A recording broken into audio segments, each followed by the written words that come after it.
नमस्कार, मैं हूं हरिशंकर व्यास। सेंट्रल हॉल में आपका स्वागत है। यूं वैश्विक खेल धमाल का इन दिनों बहुत हल्ला है। फुटबॉल, टेनिस के साथ रियो ओलंपिक की तैयारियों से चौतरफा सरगर्मियां बनी हुई है।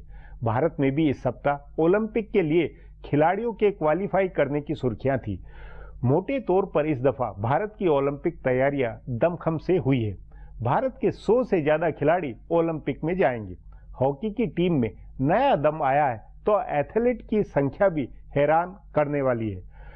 कोई 2 दर्जन एथलीट क्वालिफाई हो चुके हैं। भारत की टीम के बन रहे आकार प्रकार से उत्साह भी है तो उम्मीदें भी। बावजूद इसके बाधाओं और विवाद के कई नए पेच हुए पड़े हैं।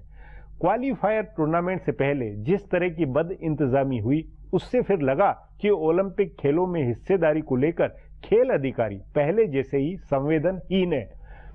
एथलीट मामले में शायद सोच है कि जब एथलीट अब तक ओलंपिक खेलों से कोई पदक नहीं ला सके तो रियो में क्या तोप चला लेंगे।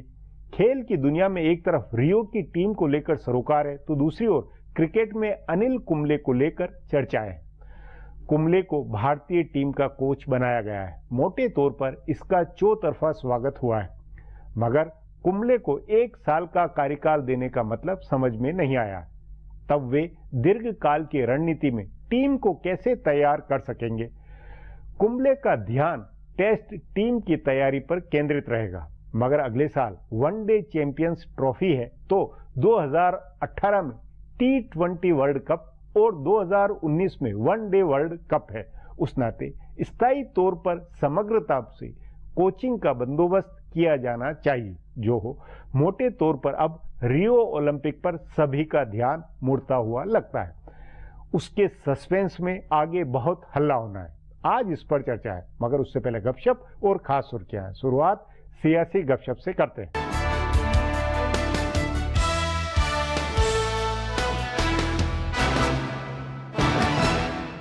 कांग्रेस नायब सदर राहुल गांधी ने 20 जून को छुट्टी पर रवाना होने से पहले ट्वीट किया था कि वो एक छोटे से बैरून मुल्क के दौरे पर जा रहे हैं। तभी कांग्रेस के कई रहनुमा इस इंतजार में थे कि वो हफ्ते या इतवार तक लौट आएंगे, लेकिन उनकी छुट्टी 10 दिन से ज्यादा की हो गई। 29 जून को उत्तर प्रदेश के वजीर आला अखिलेश यादव अपने चाचा राम गोपाल यादव का बर्थडे मनाकर फैमिली के साथ छुट्टी पर गए और 4 जुलाई को लौट रहे हैं। दीगर भी जो रहनुमा छुट्टी पर गए, उनकी छुट्टी 1 हफ्ते से ज्यादा की नहीं थी, लेकिन राहुल की छोटी सी छुट्टी बहुत लंबी हो गई है। इस पर कांग्रेस के ही एक रहनुमा ने चुटकी लेते हुए कहा कि 10 दिन की छुट्टी भी 56 दिन की छुट्टी के मुकाबले तो छोटी ही है। बहरहाल बताया जा रहा है कि राहुल गांधी ने छुट्टी पर जाने से पहले कांग्रेस सदर सोनिया गांधी के साथ तंजीम को लेकर लंबी गुफ्तगू की थी। उन्होंने मुमकिन रद्दबदल के बारे में बातचीत की थी। जो सूबाई सदर बदले जाने हैं उसके बारे में भी तकरीबन रजामंदी हो गई है। बताया जा रहा है कि कांग्रेस तंजीम में बड़ी सतह पर तब्दीली होनी है। तंजीम का ढांचा बदले जाने की बहस है और ये भी कहा जा रहा है कि बीजेपी की तरफ पार्टी की एक रहनुमा कमेटी भी बनेगी, जिसमें मरकजी तंजीम से निकालकर कुछ रहनुमाओं को रखा जाएगा। इस बारे में आखिरी फैसला जल्द ही हो जाएगा।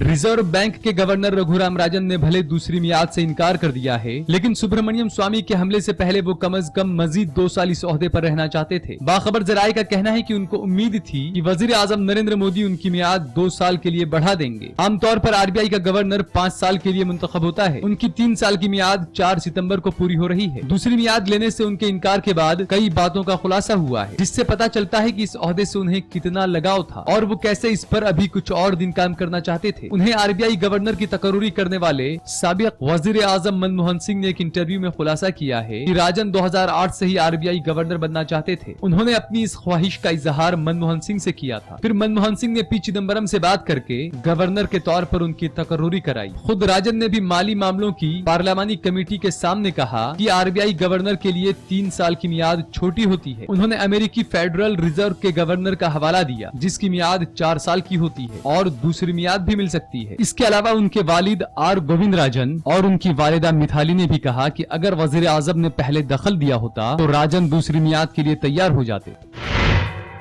मध्य प्रदेश में शिवराज सिंह चौहान की हुकूमत में हुआ रद्दोबदल मरकज में होने वाली तब्दीली का इशारा दे रहा है। नरेंद्र मोदी और अमित शाह के हुक्म पर 75 साल से ऊपर के 2 वुज़रा का इस्तीफा ले लिया गया। दोनों अहम वजारत संभाल रहे थे। साबिक वजीर आला बाबूलाल गौर वजारत दाखिला संभाल रहे थे और सरताज सिंह PWD के वजीर थे। इन दोनों ने पहले तो इस्तीफे से इनकार किया, लेकिन बाद में इस्तीफा दे दिया। तभी कहा जा रहा है कि उम्र की ये हद मरकजी हुकूमत में भी नाफिज हो सकती है। इस उम्र के दायरे में 2 वजीर आते हैं। मरकजी वजीर नजमा हेपतुल्लाह 75 साल मुकम्मल कर चुकी है और कलराज मिश्र भी 75 साल के हो चुके हैं। इसलिए अगर मध्य प्रदेश का फार्मूला दिल्ली में नाफिज हुआ तो दोनों वज़रा को इस्तीफा देना पड़ सकता है। लेकिन इसमें एक पेंच उत्तर प्रदेश के इंतखाबात का है। बीजेपी ब्राह्मण वोट पर नजर रखे हुए है और अभी उसके पास कलराज मिश्र के मुकाबले दूसरा ब्राह्मण रहनुमा नहीं है। इसलिए कहा जा रहा है कि उत्तर प्रदेश इंतखाबात की वजह से उनकी कुर्सी मजीद कुछ वक्त के लिए महफूज रह सकती है। नजमा हेपतुल्लाह को हटाकर किसी राजभवन में भेजने की बहस पुरानी है। उनकी वजारत इंडिपेंडेंट चार्ज के साथ मुख्तार अब्बास नकवी को मिल सकती है। अब आज की सुर्खियां ये लीक से कुछ हटकर है और इनसे देश की दशा दिशा को बूझ सकेंगे।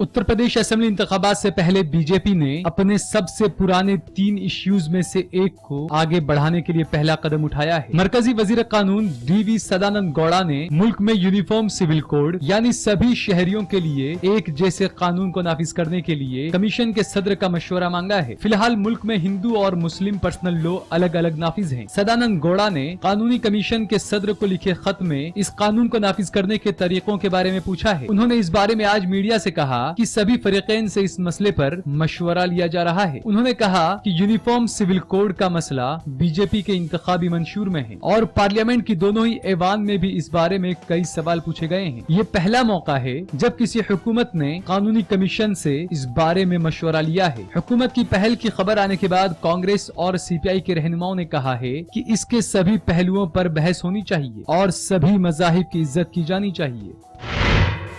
बीजेपी के रहनुमा और ऐवान बाला के नामजद रुकन पार्लियामेंट सुब्रमण्यम स्वामी के तेवर अब कुछ बदले बदले से नजर आ रहे हैं। उन्होंने कहा है कि आइंदा हफ्ते तक उनके पास कई मसले हैं और इसलिए वो कम ट्वीट करेंगे। गौरतलब है कि गुज़िश्ता दिनों वजीर आजम नरेंद्र मोदी ने उन्हें नसीहत देते हुए कहा था कि कोई भी मुल्क के निजाम से ऊपर नहीं है। इसके बाद उनके तेवर कुछ नर्म पड़े हैं। हालांकि उन्होंने आज भी सुबह के पहले ट्वीट में हुकूमत को निशाना बनाया। उन्होंने वजारत खजाना को निशाना बनाते हुए कहा कि अगर वो हिंदुस्तान की तरक्की की शरह और रिजर्व बैंक की शरह सूद पर सैमुअलसन और स्वामी के इंडेक्स नंबर का उसूल नाफिज करेंगे तो मीडिया इसे पार्टी मुखालिफ सरगर्मी बता देगा। गौरतलब है कि हुकूमत के तरक्की के अदद पर दीगर माहिरीन इक्तिसादियात भी सवाल उठाते रहे हैं।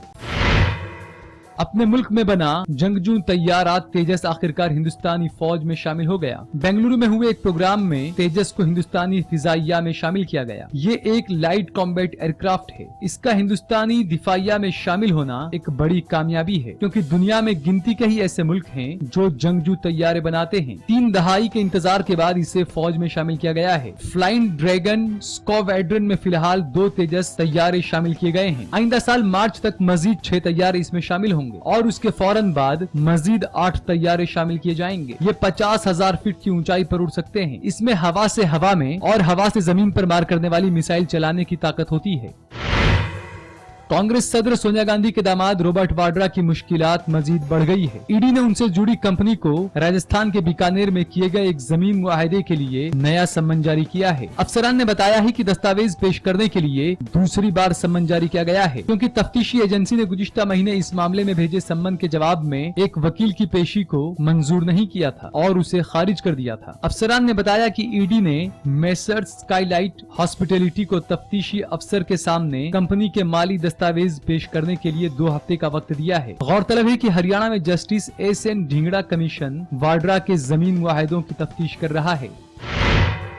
उत्तराखंड के कई इलाकों में बादल फटने और मुसलसल हो रही बारिश की वजह से अनेक लोगों के मरने की खबर है। पिथौरागढ़, चमोली और चंपावत में बादल फटने की खबर है, जिससे तकरीबन 30 अफराद जाँ बहक हो चुके हैं। कई अफराद लापता भी हैं। इन तीनों इलाकों में मकानों को भी खासा नुकसान हुआ है। बताया जा रहा है कि पिथौरागढ़ में आए सैलाब में 20 अफराद डूब गए, जबकि चमोली में 8 लोग बह गए। महकमे मौसमियात ने नैनीताल, उधम सिंह नगर और चंपावत में जबरदस्त बारिश होने के इम्कान जाहिर किए हैं। अब एक ब्रेक है, उसके बाद खेल दुनिया की हलचल पर चर्चा करेंगे।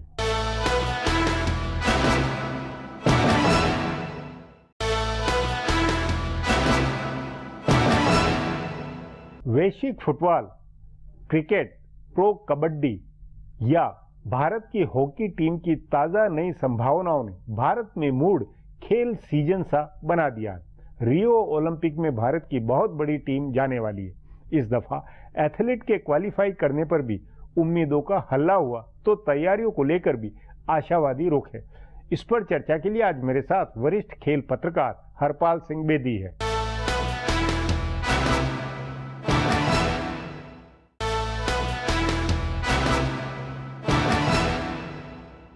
वैश्विक फुटबॉल, क्रिकेट, प्रो कबड्डी या भारत की हॉकी टीम की ताजा नई संभावनाओं ने भारत में मूड खेल सीजन सा बना दिया। रियो ओलंपिक में भारत की बहुत बड़ी टीम जाने वाली है। इस दफा एथलीट के क्वालिफाई करने पर भी उम्मीदों का हल्ला हुआ तो तैयारियों को लेकर भी आशावादी रुख है। इस पर चर्चा के लिए आज मेरे साथ वरिष्ठ खेल पत्रकार हरपाल सिंह बेदी है।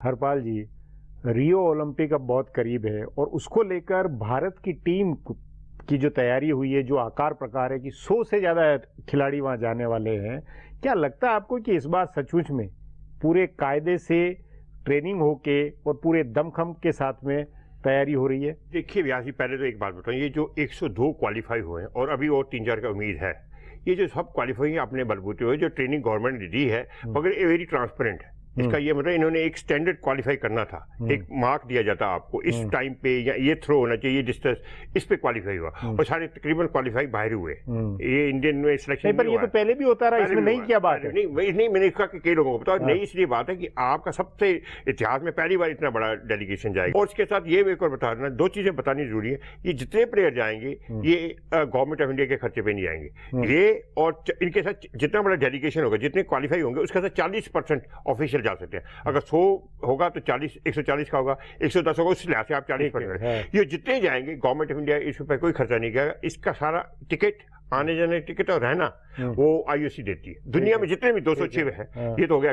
इनको उतना ही गवर्नमेंट ऑफ इंडिया $50 देती है पर डे प्लेयरों को, जो जितने दिन वो रहेंगे। नहीं, पर ट्रेनिंग को लेकर इस बार काम किया, खर्चा किया, बहुत खर्चा किया, जो पहले नहीं था। इस बार बहुत खर्चा किया। मगर व्यास जी, अब इस तरह आती है बात कि आपने 106 या 110 तो क्वालिफाई हो गए और बड़ी खुशी की बात है क्वालिफाई होना, मगर बात या तो फिर आप ये मान के चलिए, ये दर्शकों को बताना जरूरी है, इसलिए मैंने एक्सप्लेन किया कि पैसा जो जाने आने का खर्चा या रहने का खर्चा उनका होगा, मगर ट्रेनिंग में करोड़ों रुपए गवर्नमेंट ने, करोड़ों रुपए जितना भी उन्होंने प्लेयरों ने मांगा उतना दिया। मगर सवाल ये है कि क्या ये वो प्रदर्शन कर पाएंगे जिसकी उम्मीदें हैं? मुझे नहीं लगता उतना प्रदर्शन। पिछली बार हमने 6 मेडल जीते थे, अगर हम 6 से 10 के बीच में जीत जाए मेडल, बहुत बड़ी उपलब्धि होगी, मगर लगता नहीं है। क्यों लगता नहीं है? ये जो क्वालिफाई किया है ना, ये स्टैंडर्ड लो किया गया है कि आप हर देश के बंदों को क्वालिफाई करते, ये ना एलीट ना हो ओलंपिक। मतलब इस बार क्वालिफाइंग की कसौटी कम हुई है, इसलिए ज्यादा प्लेयर होती है, तो मगर इस बार हमारा अच्छा, मगर जो हमने ऐसा कोई प्लेयर या एथलीट जो क्वालिफाई हुआ, ऐसा नहीं हुआ कि उसने वर्ल्ड नंबर 4 के उस बराबर किया, उसने सिर्फ ओलंपिक का क्वालिफाइंग मार्क क्रॉस किया, जो कि काफी लो है। नहीं, लेकिन फिर भी हॉकी की टीम का भी जो प्रदर्शन रहा, या जैसे टेनिस या ये इस तरह की जो विवाद हुए, जो प्रोजेक्ट आया कि 5-6 मेडल कंफर्म माने जाते हैं। एक उनमें कहते हैं अगर स्वर्ण पदक मिलेगा तो मिक्स डबल्स में मिलेगा, टेनिस में, और उसके बाद कहते हैं कुश्ती में, बॉक्सिंग में, इस तरीके से, और एथलेटिक्स में और शूटिंग में। ये 4 जो है हमारे इवेंट्स हैं। शूटिंग में बहुत उम्मीदें हैं, बॉक्सिंग में है, बॉक्सिंग में 3 क्वालिफाई और 2 क्वालिफाई होंगे, रेसलिंग में हमारी उम्मीदें, आर्चरी में, ये जो इंडिविजुअल इवेंट्स हैं उसमें है। मगर सबसे ज्यादा फोकस होगा हॉकी पे, क्योंकि बड़े हॉकी की महिला टीम पहली बार क्वालिफाई हुई है 80 के बाद, जब वो मॉस्को में ओलंपिक हुआ था। हॉकी की टीम, वुमेन हॉकी से तो कोई उम्मीद नहीं है, मगर मेन हॉकी से है। मोटे तौर पर पिछले तमाम ओलंपिक, क्योंकि आपने सब कवर किए, ये 8वां आप करेंगे, उस नाते पिछले ओलंपिक के मुकाबले में इस बार की तैयारियों में, इस बार की टीम में किस तरह का फर्क कैसे नजर आया, और लोगों का उत्साह टीम को लेकर किस तरह का? ये है फर्क, ये है कि वेरी फैक्ट, आप ये पूछ रहे हैं कि कितने मेडल आएंगे, ये बड़ा फर्क है। पहले कोई पूछना ही नहीं था, पहले कहते चले जा रहे हैं, चले, पहले तो यही था। अब आपको ये हो सकता है, ये कोई इसमें एग्जिजेट नहीं है।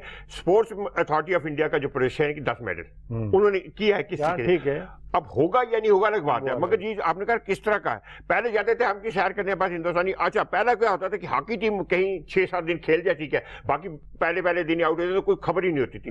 अब आपकी शूटिंग पे नजर है पहले दिन से कि अभिनव बिंद्रा क्या करेगा, आपकी बॉक्सिंग पे नजर है कि विकास यादव क्या करेगा, आपकी रेसलिंग पे नजर होगी नरसिंह यादव क्या करेगा, आपकी आर्चरी पे नजर होगी कि दीपिका कुमारी क्या करेगी, टेनिस में आपकी सानिया मिर्जा पे और बोपन्ना पे मिक्स डबल्स में होगा। नहीं, पर आज कोई भी हो, मतलब प्रो कबड्डी भी हिट हो रहा है, या अनिल कुंबले अगर कोच बन रहे हैं उसके ऊपर भी बहुत चर्चा होती है, या ओलंपिक तैयारी हो रही है उस पर, तो ये एक तरह से हम लोग ज्यादा दिलचस्पी खेलों में लेने लग गए, इसलिए ये है। अगर आप भारत को ये मेडल नहीं मिलेंगे आपको निराशा होगी। अब पिछले 3-4 ओलंपिक्स पहले आप तो परवाह नहीं करते थे, यार चलो हॉकी जीत गए, नहीं, मगर आपको आप 6 या 10 मेडल नहीं मिलेंगे आप निराश होंगे, यार क्यों किए ये बड़ी बात, ये बड़ा जो ओपननेस आई है भारत की स्पोर्ट्स में, और लोगों का शौक बढ़ा, फैमिलीज का, बच्चों का, कि हम खेलें। लेकिन अब यूरो कप हो रहा, ना लेना ना देना, या कोपा सारी दुनिया देख रही रात से, तो प्लेयर अच्छा आप खेल रहे हैं, जा रहे हैं, तो ये ओपननेस, ये कमर्शियलाइजेशन जिसको आप कहते हैं, जैसे भी हिंदी में, पर ये कमर्शियलाइजेशन, ये जो व्यवसायीपना है उसमें वो क्रिकेट, अब इसमें आपका ये अनिल कुंबले वाले मामले पर क्या कहना है, ये भी अभी बहुत फोकस में मामला है। अनिल कुंबले में इसलिए फायदा देखिए, इसमें व्याज ही सीधी सी बात है,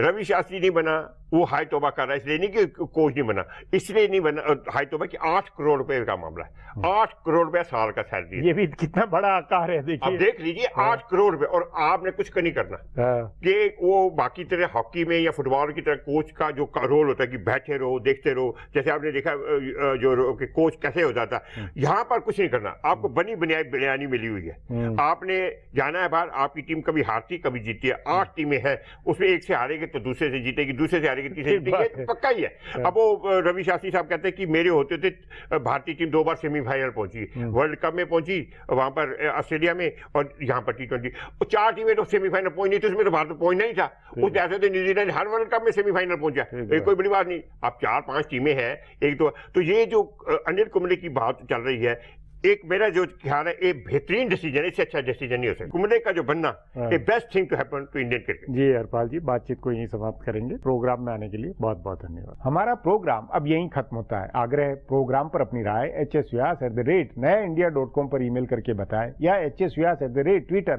और Facebook/नया इंडिया न्यूज़पेपर पर जाहिर करें। अब सोमवार को फिर मिलेंगे इसी चैनल पर इसी समय।